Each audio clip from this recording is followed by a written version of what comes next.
Munchal vacib pomidlekim bu. Ele bir adam toprak. Qarang lan, yana qara. Qara. Akıbyapti-ku bu. Shuningni ko'rganmisizlar? Ha, qarang. Bire göre taşansın yürüm. So. Oh!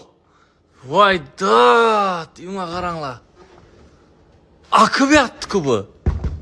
Hey. Ya qara. Palov mu bu? Palov. Ya qara. Voy dad. Ina Cobalt legenda do'stlar. Bunday rasvosini ko'rmaysizlar, qara. Hamma joy. Yana qara. Aynan tiyina. To'pirina. Vopku bu. Munchal vacib pomidlekim bu. Ele bir adam topraklara qara, imunga qara. Voy dad. Ina, niranga ham bo'lishi mumkin bu. Sizlar aytinglar qarang. Imunga qara, vopini imunga qara. Mana munchal ol ketgan mena. İşini Cobaltlar do'stlaringizni tashsizlar bu videoni, imunga qaranglar.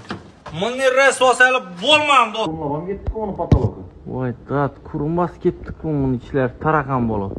Oh, yana oldi buni. Qani. Oh. Tuxum so'rsin ya bu. Ina. Ina, salon filtr. Gördingizlarmi? Ina. Ina, deflektör içi. Salon filtrdan gel musor bu. Ina qara. Rushnoy telar. Resto ekan. Probkalarni ochilib ketgan.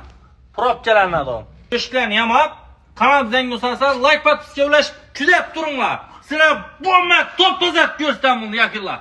Getdi.